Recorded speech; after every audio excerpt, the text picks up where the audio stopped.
welcome to Check It Out Comrade, an indie game podcast where every 2 weeks we bring you 2 indie games and tell you what we like about them. I'm Nick Lauber. And I'm Gary Butterfield. And this week we are doing Hammerwatch and The Novelist.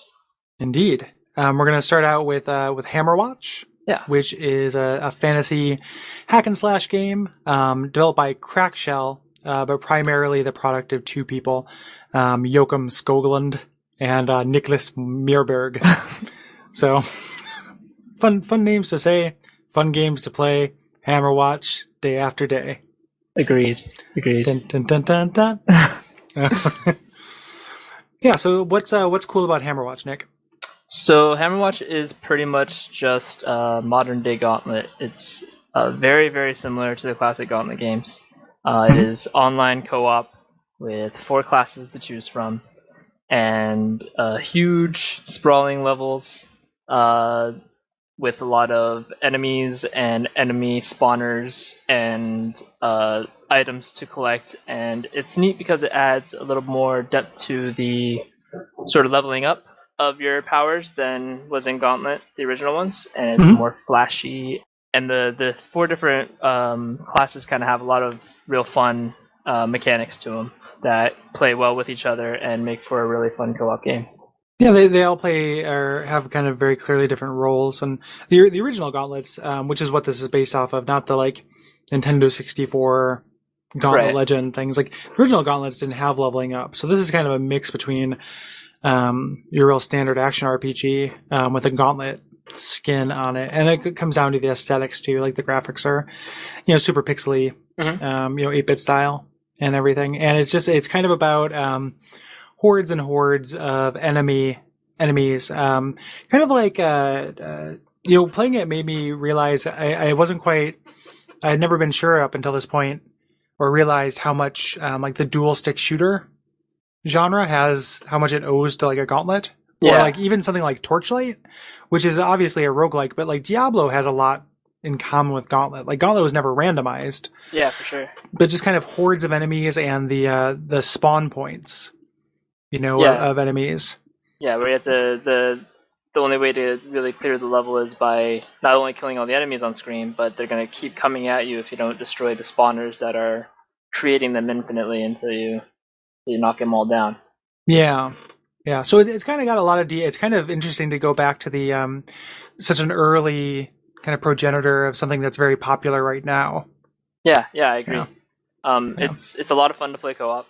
I would go as far as say it's only fun to play co-op. Yeah, I was gonna say it's probably not very fun to play solo, but I mean that's true of Gauntlet too. Mm-hmm. But this really, really throws it back. Like it is difficult as all hell, and you'll be spending a lot of your earnings in game on more lives to keep yourself going. The levels just go on forever. Yeah, I'm gonna go as far as to say that's kind of a down point to it. Like I got a little bit frustrated by the fact that like one, there's such a lot. If you die, there are some checkpoints that you can continue from, but you have a set number of lives. It's not modern in that respect where you just kind of have unlimited lives. Right. But there's so much space between getting to new scenery and new enemy types. Like the first level is just like, it's so big. It's one of the first the biggest first levels I've seen in a game. And I just think that breaking that up with a little bit more variety would have been kind of a smart thing to do. So kind of going through it, like it is very fun, but it really makes you realize how much you rely on those just kind of changes of scenery and minute changes in mechanics, introduction of new kind of twists and enemies to keep things fresh. Yeah, it definitely could use a little bit more varied tile sets within each of the different worlds of the game. Like they have sort of multiple maps, usually pertaining to like separate levels in the world you're in, but they use the same tile set in each of them. Without the mini map or the kind of overlay you can get of the map, that would be completely difficult, like impossible to navigate alone. And if you died trying to get back to where your friends were, would just be a totally exhausting experience.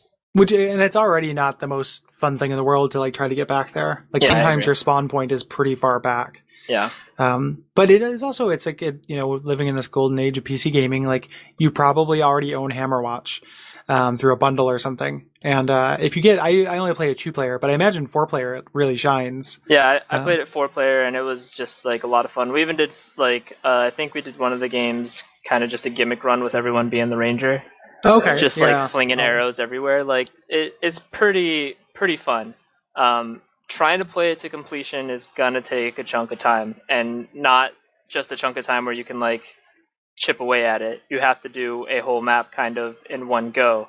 The online setup kind of isn't the best, so trying to do it mid map is going to be. I think we had one of our saves break on us and had to kind of go back and redo one level. So you definitely need to set aside time for it, but yeah, it is a pretty fun experience once you're in the middle of it. Yeah, like hectic. A lot of like if you enjoy backpedaling and shooting things, Yeah, which I guess that was the big game. Like when I compared it to Torchlight, because that's how I spend most of Torchlight. right. Since I'll tend to play a ranged character I mean, in those I've had a games. lot of fun with the N64 Gauntlets even, and the original Gauntlets, and like I think it's a really fun co-op experience just to be everyone walking around. It's kind of feeds on that MMO, grinding and killing a bunch of things with friends, but without the MMO experience of a bunch of random strangers who are all terrible idiots and really annoying. Yeah, or just go collect 10 of these things. Like this, like one of the things that the game does that I like about it, as much as it's a little bit, it's not revolutionary, but it's also you're just kind of free to explore the levels. Like there are kind of branching paths. There are lots of secrets. Lots of secrets. Tons and tons of hidden walls and like hidden switches and stuff like that. Like it really rewards exploration, which is a fun thing to do when you have lots of people together. Yes, You're all kind sure. of poking through these walls and stuff. So I like it. I thought it was pretty good. It's not necessarily my favorite take on this genre. No, But it is a good fun time if you got friends to play it with. Yeah, it's definitely worth playing. A couple of the sort of tweaks it's made to the recipe that really helps that co-op experience too. Like it has huge bosses that will show up in the middle of a level. It's not just grinding away at endless little enemies, and those require sort of cooperation of everyone trying to, someone do the old MMO trope of aggroing the enemy while the others chip away at it. And yeah, like you said, the exploration elements. There's in every level. This is kind of a little aggravating. I'll spoil a little bit at the end here in this, but in the secrets you will find these items that all they say when you pick them up is a strange plank with a question mark at the end, and they do nothing until the very end of the game. If you get through a whole run with the same people, which is a very difficult thing to do, you beat this last boss, and the castle you're in starts falling apart as you're trying to make your escape. I assume there's a different ending if you got all the planks, because you kind of start to escape and your planks get laid down on this bridge. And if you have all the planks, it leads somewhere. We did not have all the planks, and we died. So I assume there's two endings. I have no idea what's in that other ending, but be warned ahead of time, because I wish I was, that you should search out every plank to get the better ending. Yeah, I think that some of that kind of obtuseness is supposed to be part of its 8-bit heritage. I agree. Like having that, and the even down to like the individual keys and items, like you have at the top of your screen, your GUI is like this, it's like a blue onk, a yellow onk, and two different kinds of keys, and then like a fifth item, and it's like what are these things? Like it took a while to figure out what things were and what they did, Yeah. but it's very intentional and makes a sense. I definitely found some planks, and ran around the level trying to use them, which was frustrating. Right, yeah. Yeah. And the idea of you building this bridge, like that's a really weird way. Like they could have had it like, 6 mystic crystals that opened a door or something too. Nope. But planks like you're panic bridging. Yep. I don't know what it is, but yeah. But yeah. Anyway, good game, and you guys should check it out. Worth checking out. Next up, we're going to be talking about The Novelist, which is a 2013 game from Orthogonal Games, made by one dude. Ken Hudson, who made the game and also did the music for it, and is available on the PC. And it is a story game. It's a first-person 3D game, and has some stealth elements to it if you kind of choose. Like, there's kind of a choice for the beginning whether or not you even want the stealth elements to play a role. But mostly it is a storytelling game told via this family in this house. It's their summer home. The father of which is a novelist, and his wife is a painter. He's the novelist. He's the novelist. And his wife is a painter, and they have a child they are raising. Who's a little bit slow. He's a little bit slow. Yep. They have a child who's a little bit behind. And so, kind of the main gameplay portion of the novelist is that you have to kind of read into their memories and sort of notes left behind to see what each of the three characters is sort of gunning for in the section of time which each chapter of the story takes place. And then at the end of it, you can help influence the novelist's choices for better or for worse for different people of the family. Yeah. Yeah. And the idea being, so like the gameplay loop is walking around, reading thoughts and reading notes. Yes. Everyone is constantly leaving notes for each other in the house, or just writing things. Like I kept finding documents that were writings that weren't to anyone. Like they weren't part of a journal or part of a letter. It's like someone just took a blank piece of paper and just decided to write down what they were thinking for like you have for a nothing. Journal for this. So. Yeah, exactly. Or you could write it. You could talk to the person. Like you sleep next to them. Yeah. Or just finding, and then you can go into their memories, which kind of shows like the night before, earlier in the day, or sometime recently. Yeah. And hunt down. It's got a real like hunt down 3 things. Like each day you're hunting down 3 things in the house for all each person. 3 per people. And then each 3 people you go into their memory and find 3 little scenes. Yep. And the whole like the hook of it is that you can't make everyone happy. Correct. You know, that's what it's supposed to be doing, is like this tough decision. If you make the choice to and to, you know, support the novelist and help him get through his writer's block, it's going to damage his family. If you support your son, it's going to damage your relationship. Mm-hmm. You know, if you support the relationship, you're not going to have as much time for your work.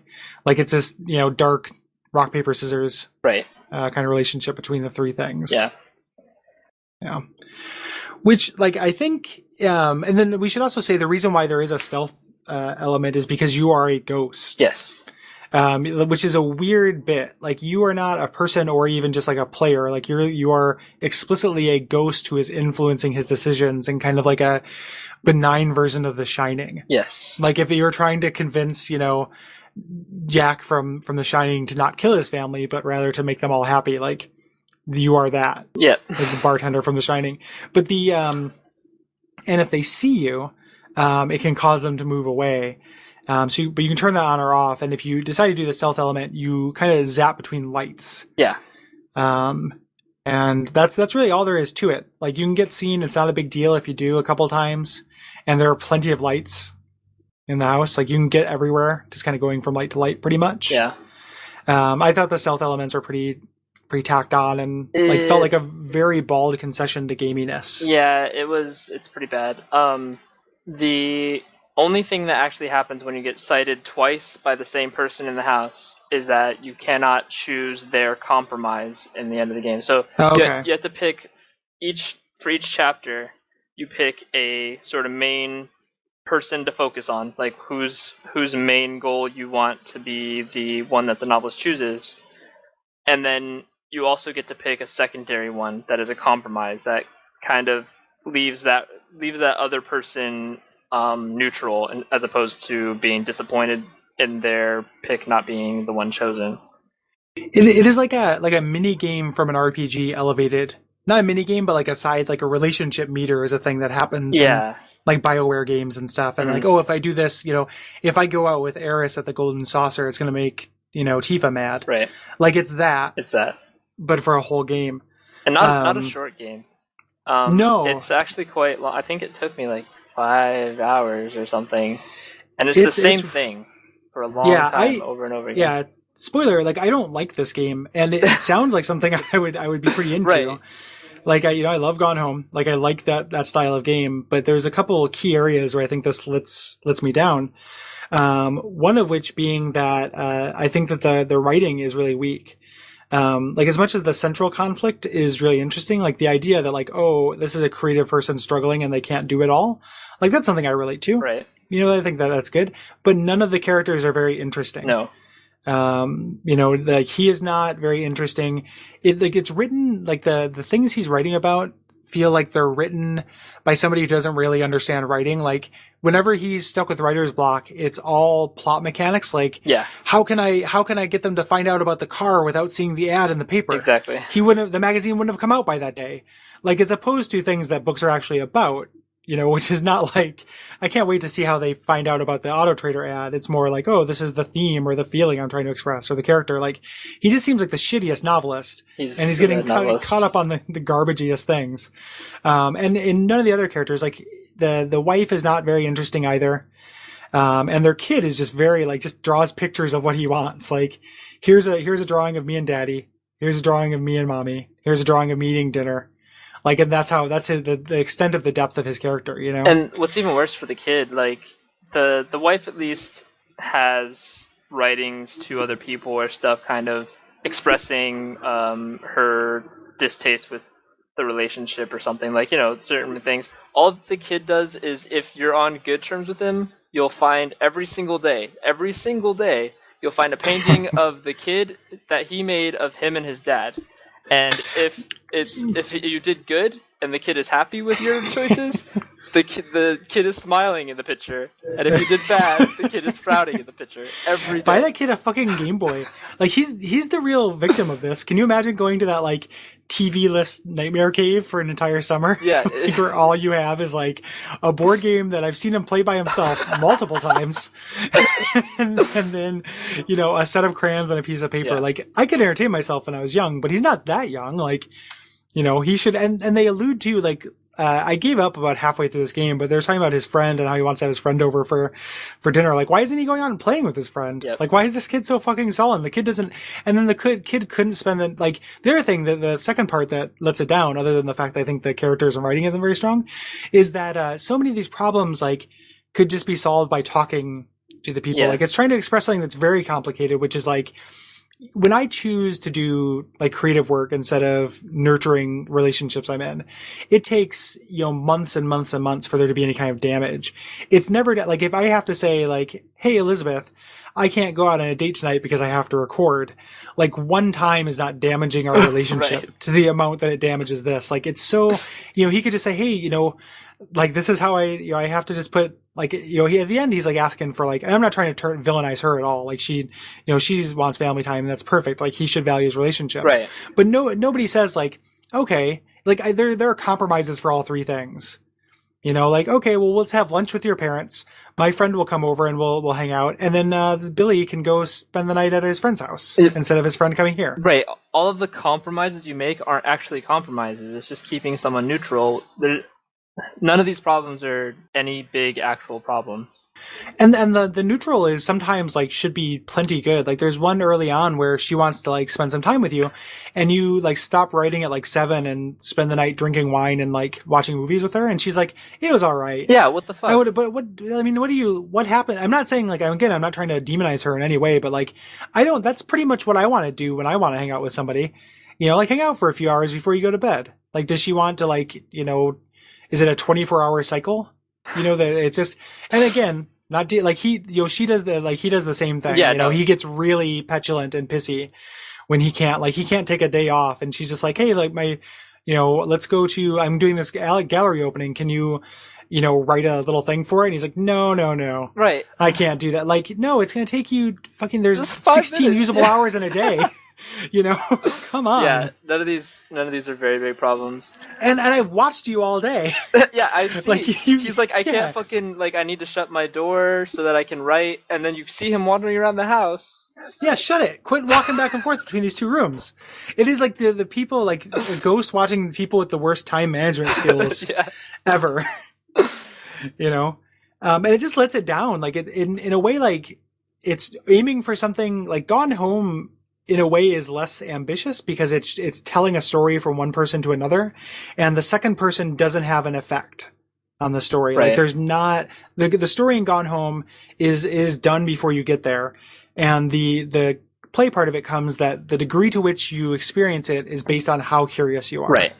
And that's the game. The fact that this is because it's aiming for this level of nuance that is closer to humanity, the fact that it is a game just, like, makes it fail. Right. Like, the fact that it has so few options, that there's so little room for gray. Or there's room for gray, but only gray, like halftone gray. There's black, white, and gray, and that's it. Yep. And it's just not enough for something that's like that complicated of a problem. You know? Yeah, it's not like okay. So I beat the whole thing, which you did not do, but in the last sort of chapter of the game, and I'm not gonna say any specifics. So I don't think it's really all that spoilerific because you pretty much know what's gonna happen. It's gonna be who you focused on and which area did you fail in, which areas didn't you fail in. But during the last section of the game, I pretty much made sure that the novelist kind of got the core focus most of the time because it was his final crunch. It was like the last month in the summer that these guys are staying in the summer home, and they came here so that he could work on his novel. Like that was the reason for them getting away from the city when I was so he could finish up this novel that he needs to be released. So I focused on like just his stuff. And by the end of the game, his novel's still shit. So, like, yeah. What do you need? Right. Like how, if the idea, and that is kind of like brave if the idea is literally you have to sacrifice family for artistic success, and that's the only way you can get a good book. Like that is surprisingly pretty good. But it doesn't articulate it in any kind of like daring way up until that point. I think you pretty much, in order to make his novel actually good, would have to focus on him the entire time. Destroy both of the other relationships. Like your kid would fail in school and be constantly depressed, and your wife would have a divorce with you because you'd never spend any time with her or whatnot. So I'm pretty sure that's the only solution because I got like mediocre results on both the other ones. Like the only thing I didn't do was make the final choice in his favor because that final choice doesn't affect the novel itself and would be detrimental to his relationship with his family. Yeah. But the novel itself was still bad. Like it's just this game is just it's a really good idea done terribly, terribly badly. I think. Yeah, it's really frustrating and unsatisfying. And I wanted to like it so much. Yeah. Like on paper, it sounds so much like the kind of thing I want to see from games. But I just don't think it's very good. You know. The other thing I would have liked out of it is to separate out the whole ghost thing and make a home invasion simulator where you have to. Like sneak around like the guy does in the game because otherwise it doesn't really play a role other than take away a couple small options. But I thought it was gonna be a lot cooler in that I was this like spirit roaming around this house and couldn't be seen. It just wasn't. Yeah, if you're gonna make something that's the temptation is to be this kind of gleefully voyeuristic, you have to give us something more interesting to watch. You know, and like, and it's not. It doesn't need to be like Night Trap. Like, I don't need to see like sorority girls or anything, but have them fight or something. Like, it needed to have some kind of like, evidence of like. That's why it feels so empty that they don't have enough time because I know they have enough time. Like, what if you had to be at a certain place at a certain time to see them fight, and that helped inform a decision? Yeah. Like all the written material makes you think that you want to side with the novelist. But then when you go and you watch this fight, he's a huge dickhead. Right. Or if you sneak outside the fight, the kid's watching and they don't know that. Yep. Like there's just, and have it be, there's so many like kind of better ways to do that. But the only time where anything is actually, they're interacting with each other is during the memories, and you only get literally one line of dialogue from each one. Like that actually has them talking to each other, whereas talking to each other would solve everything. And they don't talk to each other at all when it's not memories. Like when you're just voyeuring around the house, the most interaction you have is if they pass each other, they say something. They say like the same line every time. Like the dad passing the kid always says, "Hey, champ," and that's it. Like that's it. Yeah. Anyway. Yeah. That's the novelist for you. Yeah, it's got like the general critical consensus is like a 6 out of 10. I don't know if I even maybe. Yeah, I mean like 6 out of 10, 5 out of 10, like 5 out of 10 maybe. Yeah, I don't really think I think somebody gifted this to me and I feel bad for disliking it as much as I did because it's, but I did want to play it. And but I can't in good conscience recommend this. It had a lot of good ideas, not executed very well. Yeah, shitty execution. So that's my take as well. No spoiler section really. No. For this one, we told you his novel ends up being shit. But I mean, it could not be. In my decisions. I don't know if that's the case in everyone. Yeah, that's knowing that he's working on a novel and it ends at the end of the thing is not really a spoiler. No. So we're just gonna go ahead and wrap up with admin stuff. Yep. Nick, what can people do if they want to support the show? Well, they can rate and review us on iTunes. It's probably the biggest boost to our listener base is people just scanning around for podcasts can find us on there, and you can help us be a bigger result if you rate and review us. Mm-hmm. But we are also available on Facebook and Twitter. Facebook is Check It Out Comrade, facebook.com/Check It Out Comrade, and on Twitter we are twitter.com/Comrade Podcast. Indeed. Yeah, and tell a friend. If you know somebody who you think would like the show, pass it on. That's always, a trusted recommendation from somebody you know is always the best thing. Yep. Yeah, and we'll be back with you in about 2 weeks with 2 more games that we think are worth consideration at the very least, if not worth your time. See, that's why we say worth checking out. We're not going to say you're going to enjoy it, but you should check it out. Yeah, we are just saying that it is worth listening to our show. Right. That's it. That's it. Check it out. Check it out, Comrade. The podcast about Check It Out, Comrade. The podcast about checking out the podcast. Agree. Mm-hmm. Thanks for listening, guys.